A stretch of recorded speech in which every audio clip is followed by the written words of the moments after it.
بسم اللہ الرحمن الرحیم۔ سامعین مکرم، آج ہم جس موضوع پر بات کر رہے ہیں، آج کا جو ہمارا ٹاپک ہے، آج کا جو ہمارا عنوان ہے وہ اس موضوع پر ہے کہ زکام کی حالت میں نماز میں جلد بازی کرنا۔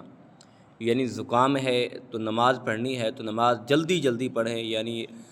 رکوع بھی جلدی کریں اور قرات بھی جلدی کریں، سجدہ بھی جلدی کریں، جلدی جلدی نماز پڑھ کے نماز سے فارغ ہو جانا۔ تو جلد بازی میں کیا نماز ہو جاتی ہے، یا زکام کی حالت میں جب طبیعت زیادہ خراب ہو تو کیا نماز توڑ سکتے ہیں؟ آج ان مسائل پہ ہم آپ کو آگاہ کرنے جا رہے ہیں، آج ہم آپ کو بتانے جا رہے ہیں انشاءاللہ العزیز۔ اگر آپ سنیں گے تو اس کا آپ کو بہت بڑا فائدہ ہوگا۔ تو دیکھیں، سب سے پہلی بات تو یہ ہے کہ حالت زکام کے اندر، یہ زکام کی ایسی بیماری نہیں ہے کہ جسے ہم کہیں کہ جان کا خطرہ ہے یا کوئی بندہ کھڑا نہیں ہو سکتا، بڑی مجبوری ہے، یعنی نیچے گر سکتا ہے، یا اس طرح کے یہ معاملات جو ہیں، تو اس میں دیکھیں یقیناً ایسا ہے کہ ہم اس طرح نماز پڑھیں تو کم از کم ہمارے جو لفظ ہیں، ہماری جو قرات ہے، یعنی سورۃ فاتحہ ہے، سورۃ اخلاص ہے، یا رکوع والی تسبیح ہے، یا سجدے والی تسبیح ہے، کم از کم ان کو تو ہم صحیح طریقے سے ادا کریں۔ اگر ہم جلد بازی سے ادا کریں گے تو اگر کہیں زبر یا زیر کا بھی فرق آ جائے گا تو ہماری نماز نہیں ہوگی۔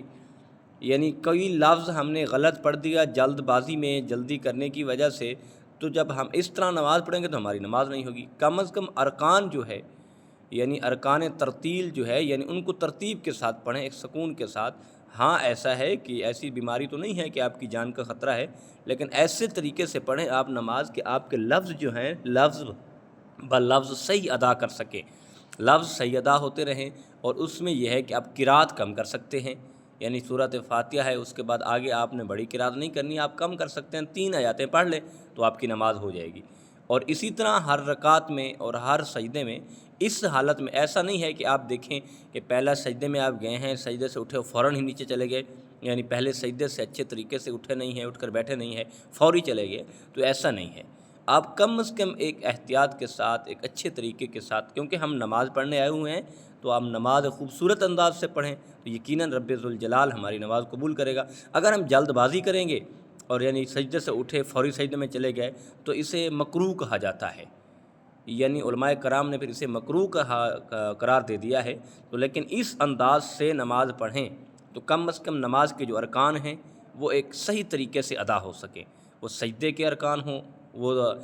رکوع کے ارکان ہو، یعنی وہ تلاوت قرآن ہو، یا سورۃ فاتحہ ہو، سورۃ اخلاص ہو، یا تحیات ہو، یعنی یہ چیزیں ہماری صحیح کر کے ادا ہو جائیں تو ہماری نماز ہو جائے گی۔ اور کوشش یہ کریں کہ نماز صحیح طریقے کر کے پڑھیں، اچھے طریقے سے پڑھیں، تو یقیناً اس نماز کی برکت سے ہی ہمارے جو دیگر معاملات ہیں وہ حل ہونے ہیں۔ نماز کی برکت ایسی ہے کہ ہماری پریشانیاں، تکلیفیں اللہ پاک دور فرما دے گا۔ اللہ پاک ہمیں دین سمجھنے کی اور اس پر عمل کرنے کی توفیق عطا فرمائے۔ وما توفیقی